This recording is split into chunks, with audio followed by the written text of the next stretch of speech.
Cops and cameras. Suspect being tased. Suspect being tased. Policing with an audience when everyone is a photographer. Above the law, should bus drivers be exempt from tough new traffic standards? Little Mermaids. Move over, Ariel. A tale of learning to swim. It's Friday, April 10th, 2015. From Columbia University in New York City, this is Columbia News Tonight. Good evening. Welcome to Columbia News Tonight. I'm Lydia Hu. And I'm Sade Falebita. We begin tonight with the killing of Walter Scott in South Carolina.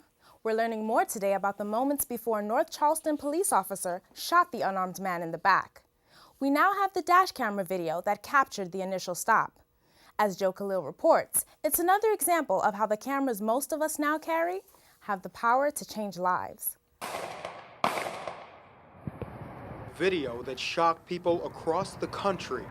South Carolina police officer Michael Slager shooting unarmed Walter Scott in the back 8 times.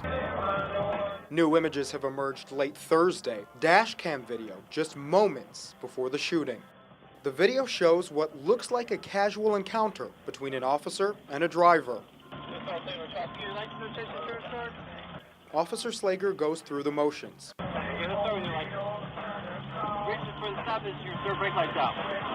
You can hear Slager begin to question Scott as to whose car he's driving. You don't have any paperwork in the glove box? No registration in there? No insurance? He has all that stuff. Why isn't it? Okay. But you're buying this car? Yes, sir. Did you already buy it? No, not yet. I'm about to buy it. Okay, a minute ago you told me that you bought it. After Slager returns to his squad car, the video shows Scott opening his door. Let us see the car. Scott obliges at first, but moments later, he runs. I don't know if a reasonable person, if a juror, would think that that merits deadly force, so that the officer felt that his person was threatened. New York City criminal attorney Paul Roitstein says even if Slager and Scott got into an altercation, Slager wouldn't be protected under the law unless he or another officer was in immediate danger when he fired.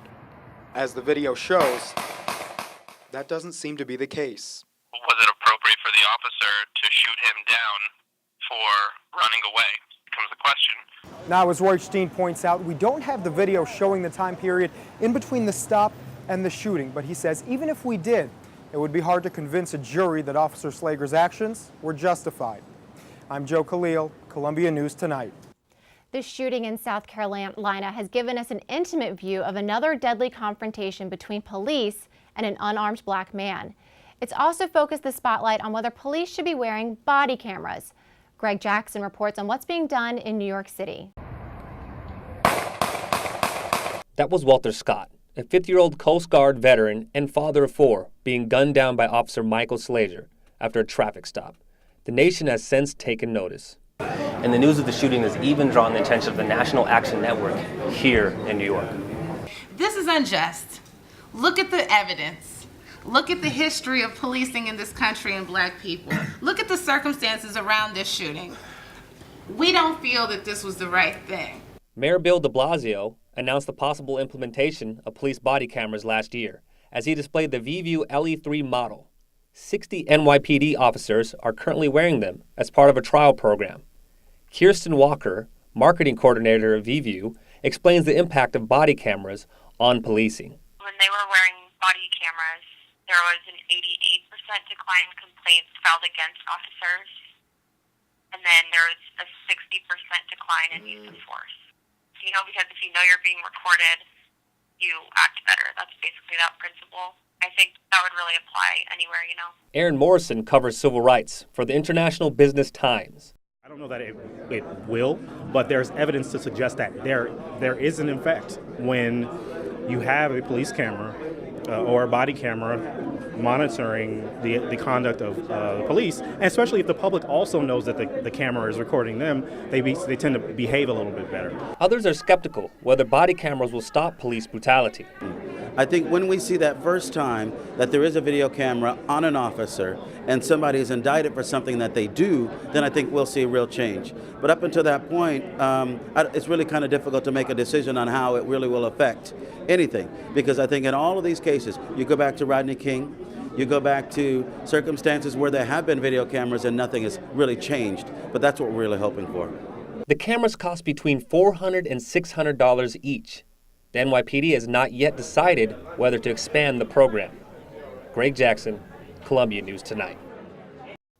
In Southern California, more police caught on camera. A couple of San Bernardino County deputies face an internal investigation after a violent altercation. Suspect being tased. Suspect being tased. This video from KNBC's helicopter shows deputies using a stun gun and kicking and punching a man who allegedly stole a horse. County officials call the video disturbing. Jurors in the murder trial of former Patriots star Aaron Hernandez were sent home this afternoon without reaching a verdict. They have been deliberating for 4 days and will return to court on Monday. Also in Massachusetts, the trial of convicted Boston Marathon bomber Dzhokhar Tsarnaev is nearing the finish line. The death penalty phase starts as soon as Monday, but experts say it's not so easy to get the death penalty in federal court. The same jury that found Tsarnaev guilty in a 3-week trial for killing 3 people and injuring 260 with homemade pressure cooker bombs will now hear evidence to decide whether he should die for his crimes. Tsarnaev's lawyer is renowned death penalty expert Judy Clark, famous for keeping Unabomber Ted Kaczynski and others off of death row. And experts tell Columbia News Tonight that the prosecution has an uphill battle. Since 1988, only 1/3 of federal capital cases actually result in the death penalty. And even if the jury is able to unanimously agree that Tsarnaev should be sentenced to death by lethal injection, the execution would be delayed by decades as he appeals his conviction. Commentators say the first phase of the trial was about Tsarnaev's actions, but this next phase is about the people and how the people think his actions should be punished. Karen Broussard was injured during the bombings. When asked about whether she wants the death penalty, she said, "This is an individual decision," and declined to comment further. Experts tell us that executions carried out in federal cases are rare. There have been only 3 since 2003, and fewer than 60 people sit on federal death row today. It looks like Hillary Clinton is ready to join the race for president in 2016. It will be her second run for the White House. Mrs. Clinton is expected to announce her candidacy Sunday through video and social media. Sources say she will travel to Iowa and New Hampshire after her announcement. Today, President Obama and Cuba's leader Raul Castro are in the same place. Both men are in Panama for the Summit of the Americas, where they are not scheduled to have a formal meeting. Wednesday night, President Obama spoke to Castro over the phone for the second time. The men are working toward normalizing relations between Cuba and the U.S. Up next, tornadoes ripped through the Midwest, leaving a trail of damage and death. And how devastated businesses in the East Village are trying to get back on their feet after the deadly explosion. A tornado ripped through the tiny town of Fairdale, Illinois late last night, killing 2 women, both in their late 60s, and injuring 7 others. The deadly twister left behind a 50-mile patch of destruction. Rescue crews worked through the night and into Friday morning, sifting through rubble, looking for missing people. Last month's big gas explosion certainly rattled the East Village. As our Melissa Ferris tells us, it also took away business from a lot of local mom-and-pop shops. But these shops have a plan. Take a look at the block that was most affected by the explosion. At first glance, it may appear dark, dreary, and desolate. However, there's still quite a bit of hope left for the neighborhood, and a lot of color too. Tomorrow afternoon, starting at noon, New Yorkers and tourists alike will meet on the corner of St. Mark's Place and 2nd Avenue at Gem Spa and end at the New Yorkers Market for an afternoon of fun and fundraising. That's all thanks to Jeremiah Moss, creator of the #SaveNYC campaign. The intention behind the movement? To, quote, bring attention to the plight of mom and pop, and to lobby state and city government to implement significant and powerful protections for small businesses and cultural institutions across the 5 boroughs of New York City. I'm here at Bar Virage, located right across the street from where the explosion took place. Barrage is one of 8 businesses planning to participate in tomorrow's small business crawl. Employees tell us that despite them having to close down for 6 days because of the explosion, they expect to fill all of these seats and be at full capacity tomorrow afternoon. There's a chance it's probably put some tension and stress on the management. I know that I've been warned about how busy we're going to be. I think tomorrow's 2nd Avenue is going to be poppin', definitely. George can certainly count on one man's business. Jordy's been living in the area for over 20 years. I think it's important to support your community and support your neighbors. These are places that I haunt every day, every week, and I would hate to see places disappear. You know, there's something beautiful about like Old New York. When you have something like, you know, the East Village is a very tight community, and I'm proud to be a part of that community. So, yeah, I'm anxious to participate tomorrow. And so, if you don't have any plans for tomorrow afternoon, consider taking a stroll down 2nd Avenue in St. Mark's. Word on the street is Gem Spa makes a mean egg cream. Melissa Ferris, Columbia News Tonight. With spring comes new beginnings and new subway reconstructions. The L train will not be running between Manhattan and Brooklyn for the next 6 weekends, and that includes Williamsburg, a popular destination. The MTA said it will provide shuttle buses and alternative train suggestions. Bus drivers versus pedestrians. Who really has the right of way? Under Mayor Bill de Blasio's Vision Zero plan, bus drivers can be arrested and imprisoned if they injure a pedestrian. That has their union up in arms and fighting back. Our Charmaine Nero joins us from Morningside Heights to tell us more.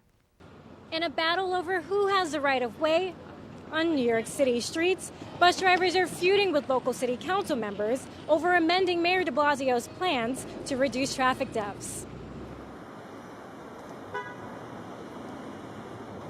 Buses are an enormous and a vital part of New York City's transportation system, but so is the responsibility of driving one through busy streets.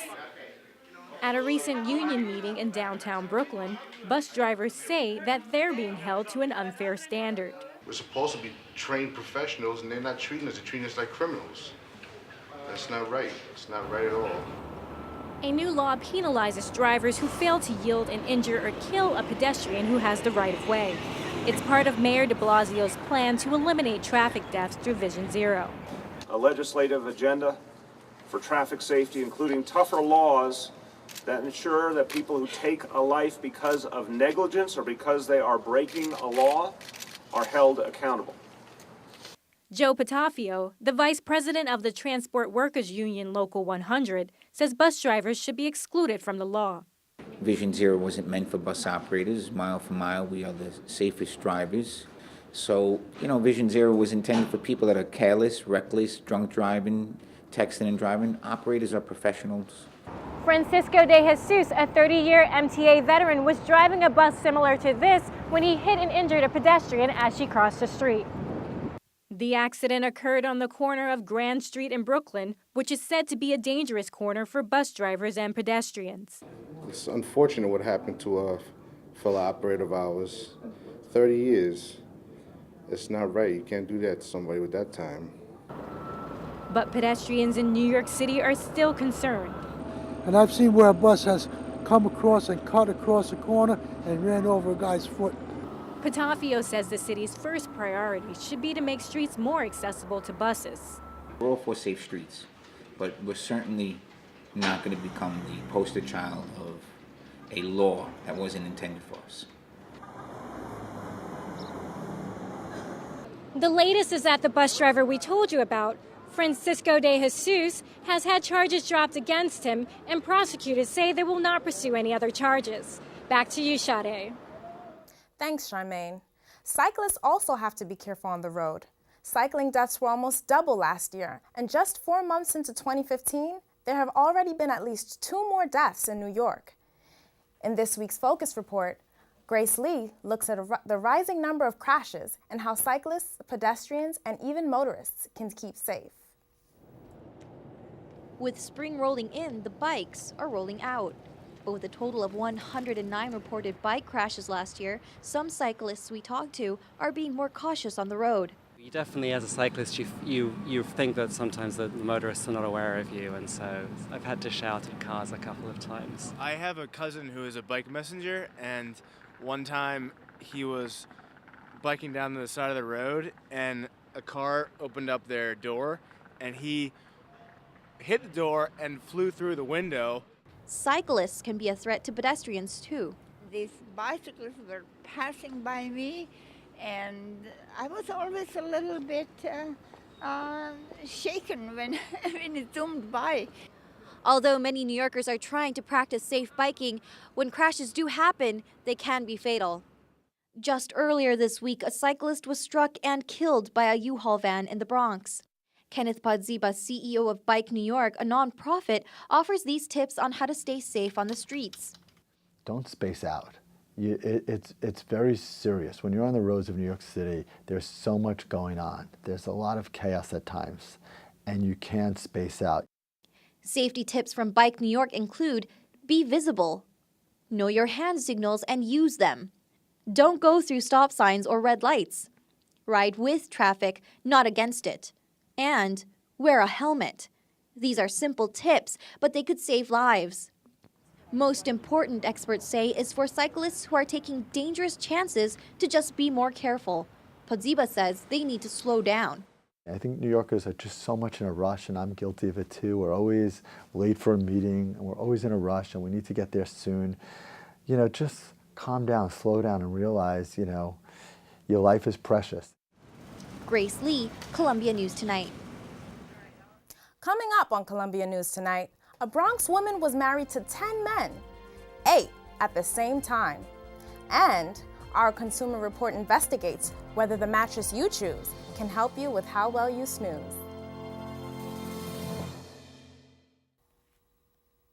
Now, the story of a woman who has no problem with commitment. The Bronx woman has been married 10 times in an apparent immigration scam. Police believe 39-year-old Liana Barrientos was marrying men to help them stay in the country. Prosecutors say Barrientos wed 9 times between 1999 and 2002. Currently, she is believed to be married to 4 of them.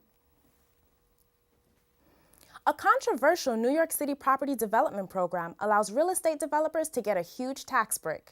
It could save them 95% of those taxes for up to 25 years. Critics say that's unfair. As Tatiana Ilienko reports, the question is whether the program is essential for bringing more housing to the city. The program, called 421A, allows real estate developers to receive substantial tax breaks, sometimes in exchange for building affordable housing.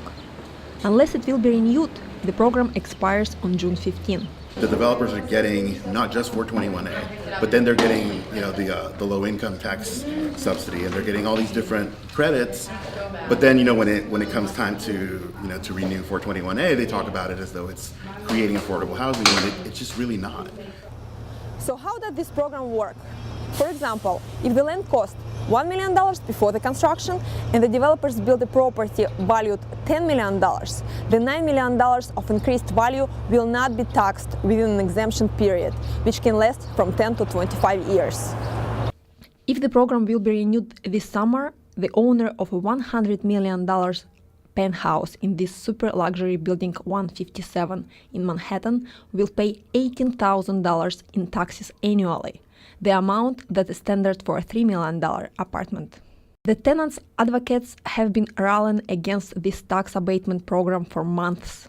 Their biggest concern, the price of the program to the city. 421A does not create affordable housing. In some situations, there have been some units of affordable housing, but it in no way balances with what the landlord gets as a return. We have lost in tax revenue from developers using 421A tax abatement $1.1 billion in a one-year period. With $1.1 billion, we could build scores of affordable housing units or affordable housing buildings. There are lots of places where that money can do some good for the city, for the citizens of this city. The developers disagree. Nobody would build, so you wouldn't get the taxes. See, it's true. If somebody would build, you're losing the taxes. If they build without a tax abatement, nobody would build. So basically, what you're losing is money that you could never get. According to a recent report from the Real Estate Board of New York, 421 is critical. It reads, New York City would likely experience a sharp drop-off in the production of new housing units, a major loss of middle income in other affordable housing construction. City Hall will vote on the question on June 15. Tatiana Lienko, Columbia News Tonight. Apple Watch debuts for pre-order today. More than timekeeping, this wearable device allows you to make phone calls, track your exercise routines, and even send your heartbeat to a friend. Their prices range from $349 to $17,000. These watches will be available for purchase on April 24th. Consumers spend billions on new mattresses each year, and for good reason. You spend almost a third of your life sleeping. Meredith McGraw is here with some tips on buying a mattress. Trying to find the right mattress might be the reason why New York is the city that never sleeps. With so many brands, styles, and options on the market, making a decision can be a nightmare. Mitch McCann and his partner have been shopping all day for a mattress. It's really overwhelming, and he's ready to get out of here as soon as possible. I'm still figuring out what I really need. It's very confusing. It's really hard to find the exact right fit. Jay Gadsden agrees that mattress shopping can be an overwhelming experience. That's like one of the big challenges is just trying to, get educated about what you're looking for and the quality and stuff like that. Soft, medium firm, Tempur-Pedic, the options seem limitless. If you sleep on your back like Jay, Sleepy says you might need a mattress with more support. With so many options to choose from, how do you know that you're making the right investment? First of all, consider, do you sleep on your side or do you sleep on your back? Second of all, see if you can try before you buy. And third, realize that higher cost doesn't always mean higher quality. If you go in and you don't know exactly what you're looking for, or you don't have just no idea what you're looking at, then yeah, you can get a bum deal. But Casper, an online startup, says it wants to change that. The company is trying to make the mattress shopping process easier and cheaper. You go into a showroom and there are maybe, 30 options or 20 options, and you'll be taken from one, somebody will be hovering over you, you'll lie on it for 10 minutes, you'll try another one, it'll be too firm or too soft, you're feeling pressured, and really the whole experience is pretty rough. Like other retailers, Casper ships the mattress at no cost, and customers can return it for free in 100 days. But here's what's different. They only sell one type of mattress. One size really can fit nearly everybody. The human body is really a very resilient thing. A queen-size Casper mattress is only $850, a fraction of the industry's standard cost. And Casper says that business is booming. Whether you purchase your next mattress online or at a local store, you will still want to do your homework to make sure you get a good night's sleep. Back to you, Sade. Good news for cord cutters this week. HBO has just released a streaming app just in time for a new season of Game of Thrones. Viewers can now watch it online with no cable subscriptions. This service comes with no contract or commitment. It is $15 a month with the first month free. Coming up, we'll introduce you to our New Yorker of the Week, who's trying to level the playing field for female entrepreneurs.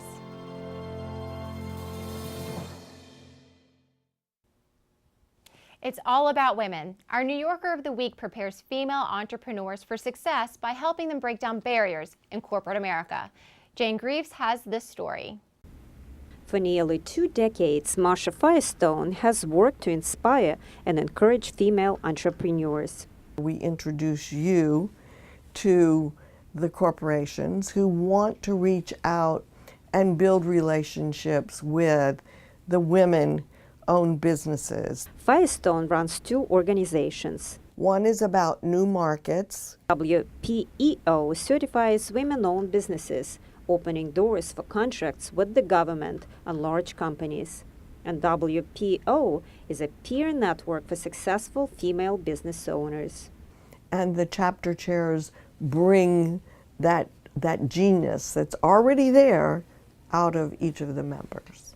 One of the companies that benefited from joining WPEO and later became a member of WPO is Consultants to Go. When we started the company, that's one of the first things everyone said to us. You need to be certified as a woman and minority-owned business.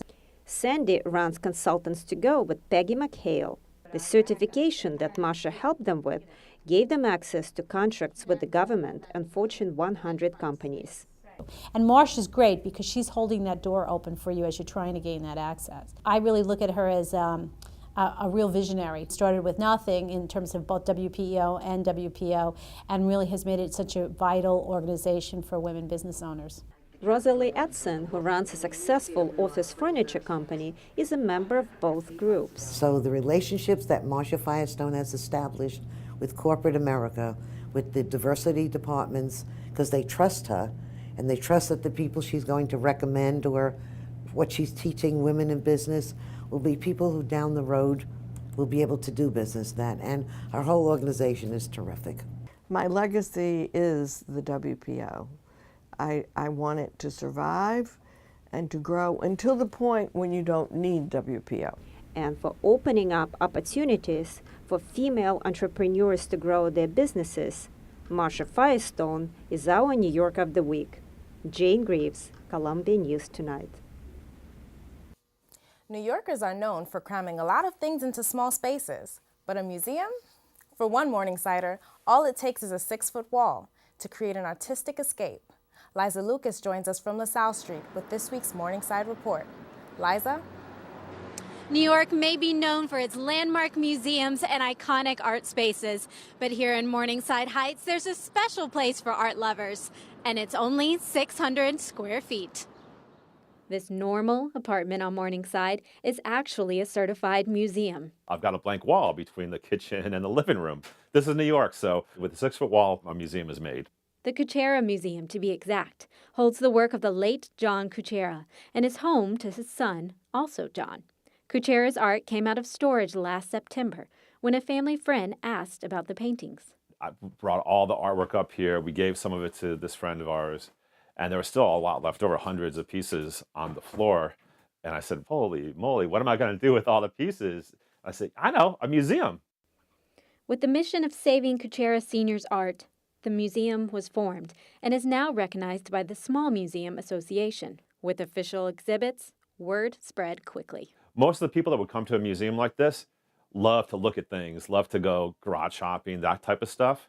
So they come over and we have wine and cheese. We talk about art. We talk about anything. It's not just art. We just sit here. It's like having a conversation with a friend. The Kuchera Museum also caught the eye of the New York Times. And now the Ukrainian Museum, which features similar works of Slavic influence. The whole museum atmosphere, it's different from most galleries, which are often very bare and really focus on the work. And here, the fact that he lives there kind of enhances the work. Kinsella sees a strong connection in Kuchera's work and the artist's European roots. They have a lot in common with Ukraine because I think that Kuchera specifically reached for Slovak themes. And John Kuchera, he was very clearly a talented artist and painter. The Ukrainian Museum may offer the opportunity to display Kuchera's work and expand outreach. But at its soul, the Kuchera Museum seeks to preserve family history and the art that unites them. I'm a painter. My dad was a painter. His sisters paint too. When I was a kid, I thought, oh, everybody grew up painting and having all this artwork around. It wasn't until I got older that I'm like, oh, your family doesn't sit around and paint? Art lovers can make an appointment to enjoy the art firsthand at kucheramuseum.org.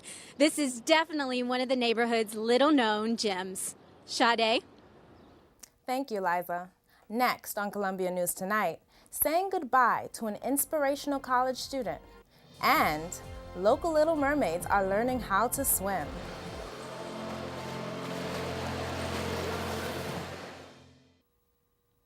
Lauryn Hill, the 19-year-old college basketball player who inspired millions in her battle against terminal brain cancer, passed away this morning. The Indiana native's message to the world? Never give up. Even after receiving the cancer diagnosis shortly following her 18th birthday, Hill was determined to fulfill her dream of playing on a college court. The ball goes down to Lauren Hill. The layup she scored in the opening seconds of her first college game in November was a shot that resonated with teammates, opponents, and professional athletes alike. Off the court, she helped raise over $1.4 million for cancer research, according to the Cure Starts Now Foundation. Many fans regarded her as a hero because despite her illness, Hill didn't just drive to the basket. She maintained a drive for life. Today, fans and friends took to social media to both celebrate and thank Lauren for her inspiration. It really is lucky number 7 for one North Carolina family. Cher Lair already has 6 little boys. She's pregnant again and expected that her 7th would be a boy too. But when she cut into her gender reveal cake, she got a pink stripe. Lair said that she is excited to no longer be the only female in her household. Congratulations. Kids in New York are on spring break this week, and while some left town to go to Disney World or a Florida beach, a few kids stayed here in Brooklyn to learn how to swim like a mermaid. Hillary Hansen was there, trying to stay dry. Yes, those are fins. Mermaid fins. For the first time in New York, kids ages 8 to 12 can come to St. Francis College in Brooklyn and learn to swim like a mermaid. The inspiration comes from Ellie Pouget, mother of twin girls who wanted to be mermaids. I started about 5 years ago when my girls were 8 years old. They wanted to be mermaids. And now other little mermaids love it. It's just fun. It's really fun. This isn't all fun and games for the swimmers. They learn unique skills and strength training. It is actually harder to swim like a mermaid. The tail gives a little weight, and when you have a tail, you have to use your core to keep your body on a balance. They learn how to swim and have survival skills faster by thinking they're a mermaid. Mermaid school isn't just for girls. There's also one powerful swimming merman. When I started out learning butterfly kick, I was struggling. With these mermaid fins, it helps me practice and expand on what I know. Because, all those mermaid movies and everything, you get to see them and they do it so perfectly. Watching these kids getting into their fins inspired me to try on a mermaid tail. Girls make swimming look easy, and when I got here, I thought that they'd been doing this for weeks, but it turns out they learned to swim in only 1 week. Even though this was just a 1-week class, these mermaids will be flapping their fins for a long time. Hillary Hansen, Columbia News Tonight. That's Columbia News Tonight.